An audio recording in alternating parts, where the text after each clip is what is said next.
21, 22, 23, 31, 32, 33। আচ্ছা, এইমাত্র ছেলেটাকে 1 ঘন্টা ধাওয়া করে আনলে, এখন আবার ব্যায়াম করাচ্ছ। তুমি কি আমাকে পুলিশে চাকরি করতে হবে। বডি ফিটনেস না থাকলে পুলিশের চাকরি করা যায় না। এই হাবিলদার সিরাজ 25 বছর ধরে পুলিশের চাকরি করছে। এই হাত দিয়ে যত অপরাধী ধরেছি কেউ পালাতে পারেনি।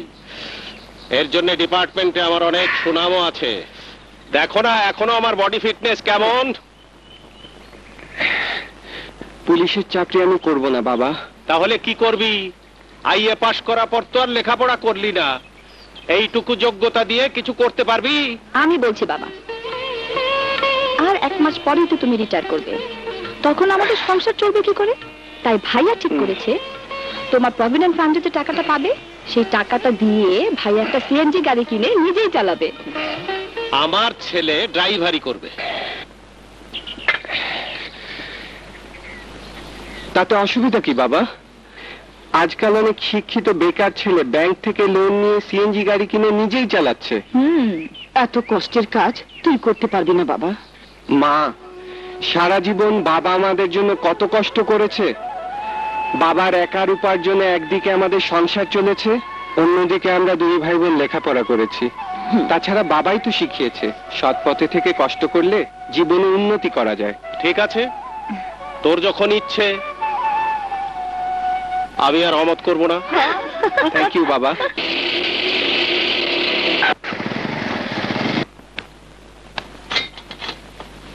এই নাও। এক কাপ চা খেয়ে লই। চলো এসো, উঠে পড়ো।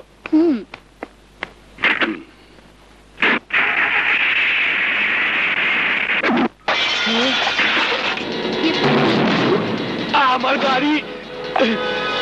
সাথী, আমাদের গাড়ির কিচ্ছু হয়নি, চলো যাই। এই যে স্যার, খারাপ খারাপ। আরে খারাপ, আমার গাড়ি ভেঙে দিয়ে আপনি কই যান? আমার গাড়ি ঠিক করে দিয়ে যান। আহ, তোর গাড়ি আমি ঠিক করে দেবো কেন? তুই আমার গাড়ির পেছনে তোর গাড়ি রাখলি কেন? এই ড্রাইভিং শিখেছে কে? লাইসেন্স শিখেছে কে? এত কথার জবাব আমি আপনার দিব না। আমার গাড়ি ঠিক করে দিয়ে যান, নইলে আমি আপনার এখান থেকে যাইতে দিব না। কি বললি? এই, তোর এত বড় ক্ষমতা, তুই আমাকে আটকে রাখবি? এই ছোট,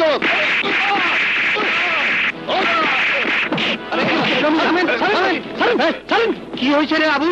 দেখো না, ধাক্কা দিয়ে আমার গাড়ি ভেঙে দিছে। ঠিক করে দিতে কইছি বইলে আমারে মাইরে রক্ত বের করে দিছে। মিয়া, চেহারা তো দেখে মনে হয় ভদ্রলোক, কিন্তু কামরা তো কোন গুন্ডা বদমাইশের তো। মুখ সামনে কথা বল। চিনিস আমাকে? আমাকে চেনার দরকার নাই। এখন আপনি নিজেরই চিনতে পারবেন না। আবুল, এই বদমাইশ তোরে যতগুলো আঘাত করছে তুই তার ডবল মারবি। মার ওরে! আবুল, খাই বসুকা, মার মার লোকের বাচ্চারে। ভালো হবে না কিন্তু। ভালো মন্দ বিচার পর হইব, আগে মারের বদলে মার হইব। ওই মার ওরে, মার! আবুল থাম, রক্তের বদলে রক্ত দায়ী হয়েছে। এইবার ওর ক্ষতিপূরণ টাকাটা দিয়ে দেন। দিয়ে দেন কইতাছি, তাহলে আরো মার খেয়ে। শোনেন, এইবারের মতো জান ভিক্ষা দিলাম। এরপরেও যদি বড় লোকি দেখান, তাইলে মারতে মারতে এত ছোট করে দিমু যে হাই পাওয়ারের চশমা ছাড়া আপনারা কেউ দেখতে পাইব না। চল চল চল চল চল।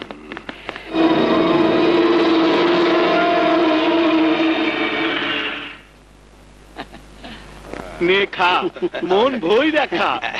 বড় লোকের টাকা। গাড়ি ঠিক করতে খরচ হয়েছে 1000 টাকা, আরো আছে 2000 টাকা। এরপর চাইনিজ খামু।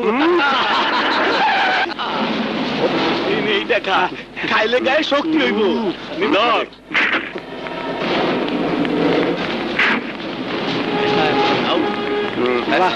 সামান্য সিএনজি ড্রাইভার হইয়া ওই ভদ্রলোকের মাইরা তার কাছ থেকে জোর কইরা টাকাই না খুব মজা করে খাইতেছস। হজমের ওষুধটা দিয়া দেই।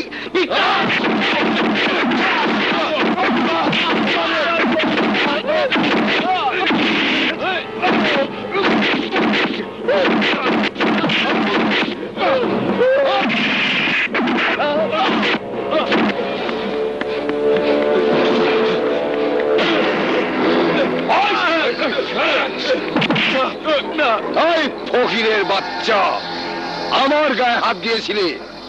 যে হাত দিয়ে তুই আমাকে মেরেছিলি, তোর সেই হাত আমি কেড়ে ফেলবো। যেটা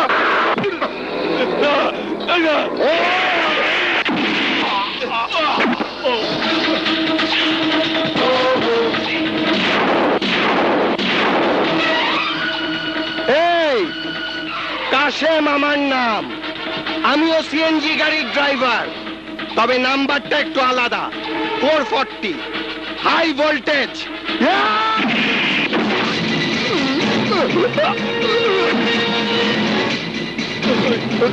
আজ আমি তোদের এমন ভাবে মারবো, পঙ্গু হয়ে সারা জীবন আল্লাহকে ডাকবি, আর সন্ত্রাস ভুলে গিয়ে হাতে থালা নিয়ে ভিক্ষা করবি।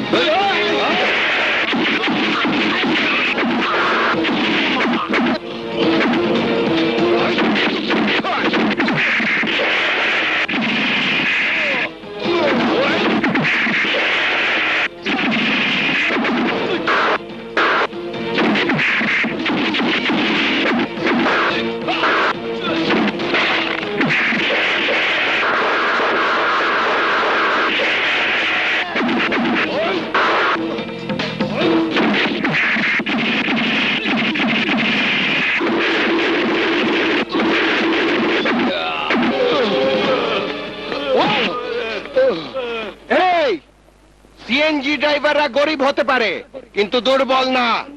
আজকের মতো ছেড়ে দিচ্ছি, আবার যদি কাউকে অন্যায় ভাবে আঘাত করার চেষ্টা করিস, তাহলে জান নিয়ে ফিরে যেতে পারবি না। যা ভাগ, ভাগ। কাসেম, যা দেখাইলি না, একেবারে নায়ক মান্নার মতো। সে ছিল সিনেমা হিরো, আর তুই হইলি আমাকে সিএনজি ড্রাইভারদের হিরো। কাসেম ভাই, কাসেম ভাই জিন্দাবাদ, জিন্দাবাদ। কাসেম ভাই, কাসেম ভাই জিন্দাবাদ, জিন্দাবাদ।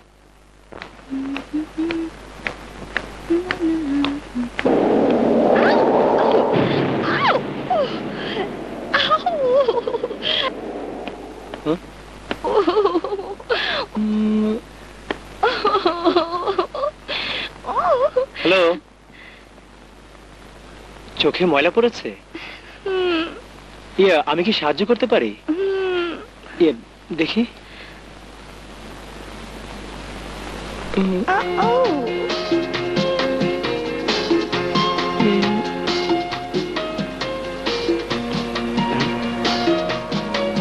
ছি ছি, রাস্তায় দিনে দুপুরে।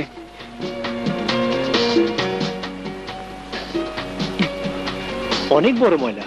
কিন্তু এখনো তো ব্যথা করছে। কাজল, আমার বোন। ওই আর তো ময়লা দেখছি না। লাফাঙ্গা বদমাশ কোথাকার, তোর এত বড় সাহস, তুই আমার বোনের গায়ে হাত দিয়েছিস। ওকে আজ আমি- ওকে মারছো কেন ভাইয়া? ও কি করেছে? আমি সব দেখেছি। তোমার দেখাটা ঠিক হলেও বোঝাটা ভুল। আমার চোখে একটা ময়লা পড়েছিল, ও সেটা বের করে দিয়েছে। তাছাড়া ও আমার পরিচিত। পরিচিত? হ্যাঁ, আমরা একই কলেজে পড়ি। ও আমার 2 বছরের সিনিয়র, নাম আসিফ। সরি আসিফ, না বুঝে ভীষণ অন্যায় করে ফেলেছি। তুমি আমার ভাইয়ের মতো, আমাকে ক্ষমা করে দাও। এসব বলে আপনি আমাকে অপরাধী করবেন না। আমি এতিম, পৃথিবীতে আমার কেউ নেই।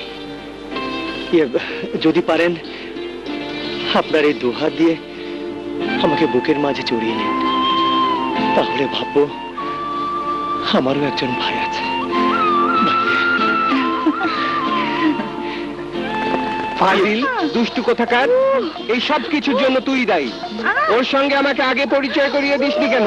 ভাইয়া লাগছে, ভাইয়া ছাড়ো তো। ও লাগছে, লাগছে। ঠিক আছে, তোকে ছেড়ে দিলাম, কিন্তু আসিফকে ছাড়বো না। মানে? ওকে বাসায় নিয়ে গিয়ে বাবা মার সাথে পরিচয় করিয়ে দেব। কি বলছো ভাইয়া? ঠিকই বলছি, তোর সঙ্গে পরিচয় হয়েছে, আমার সঙ্গে পরিচয় হয়েছে, বাবা মা বাদ থাকবে কেন? ভাইয়া প্লিজ, ভাইয়া আমার কথা শোনো ভাইয়া। সব কথা বাসায় গিয়ে শুনবো। এখন যেতে হবে আমার সঙ্গে, চল। আহ!